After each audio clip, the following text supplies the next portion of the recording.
looking to David Aylon again. He said that the Mamluks refused to use artillery in the open battlefield, and they used them mostly for siege warfare. This makes sense because cannons and other siege type weapons they're not really good for battlefield conditions. They were later on. So one can understand this because cannons can be hard to move, and the battlefield changes a lot, while sieges are long, drawn-out processes. But the Europeans had also used artillery at the Battle of Crécy. So it is a bit of a... So you can tell that the Mamluks were maybe a little bit behind the times. And of course, by 1800s and so on, during the Napoleonic Wars, the cannons were used in the battlefield all the time. Sultan al-Ghuri tried to change the situation by even creating cannon foundries. But no cannons, or at least very few, were used at the Battle of Merztabek, and where they would have been badly needed. And this was because the cannons were mostly used, again, in a siege and fortress type situation.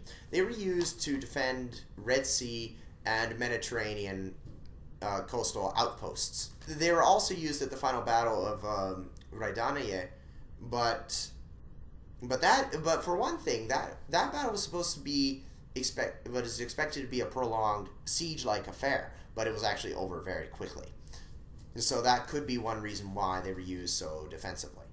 And so by the time of al-Ghuri and Tumanbay, there were no... they tried to revolutionize Mamluk thinking about artillery, but they didn't do it in time. And handheld firearms were also not introduced in large enough scale to revolutionize Mamluk tactics. As we say, they were used to the Furuzia type style of fighting, or at least that was the name of their training. But they were used to that style of fighting with cavalry, swords, lances, and so on. But in his account, Ibn Iyas mentioned that Mamluks were manufacturing muskets, and at one instance even deployed about 30 or more oxen pulled carts carrying gunmen. So they certainly did have them.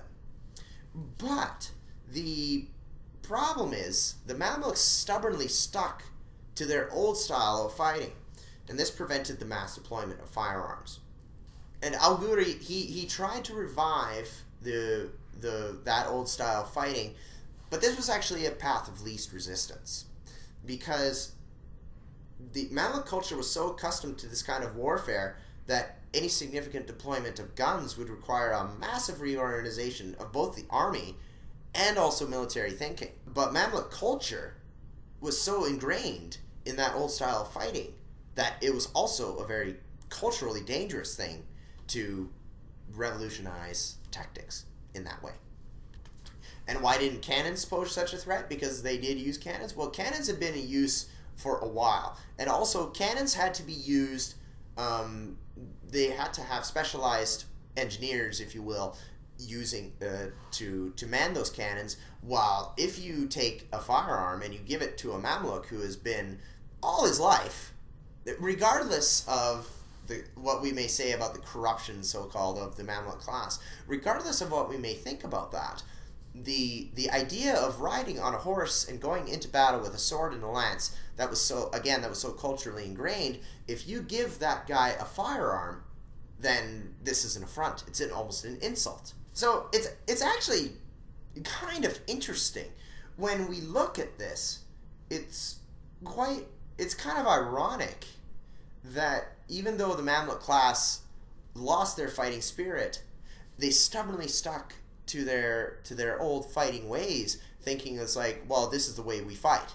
But even though they lost a lot of that military spirit, they still kept that old military ethos of charging into battle mano a mano, and I don't have a firearm on me.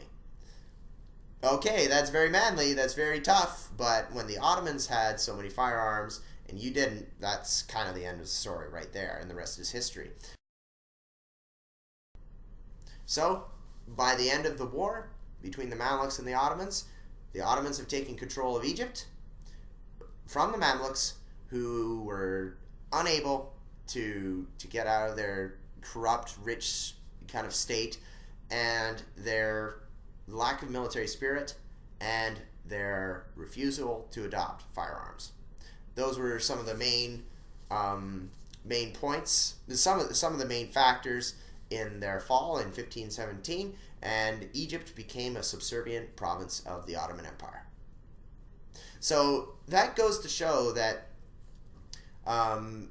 if there is a military reason for the defeat, we could say that the military reason for the Mamluk defeat was their refusal to adopt firearms. But there is a cultural aspect to that. There's a cultural aspect to that military failure, because the Mamluks were so hell-bent, if you will, on not adopting firearms in such a massive scale, or at least it was that went on for so long that by the time any firearms and cannons were attempted to be introduced, it was too late to do it enough to counter the advanced modern military of the Ottomans. So that goes to show you that a military defeat is not just technical. It's not just about weapons and men and soldiers. It's also about culture, because all of those are tied together. So that is one of the very important things that I learned in military history. One of my professors told me, or told us rather, that there's a political dimension to war, there's a technological aspect of it, and there's a social aspect. So you could kind of tell that this was definitely the social aspect affecting the technological, and then therefore the whole outcome of the military situation itself.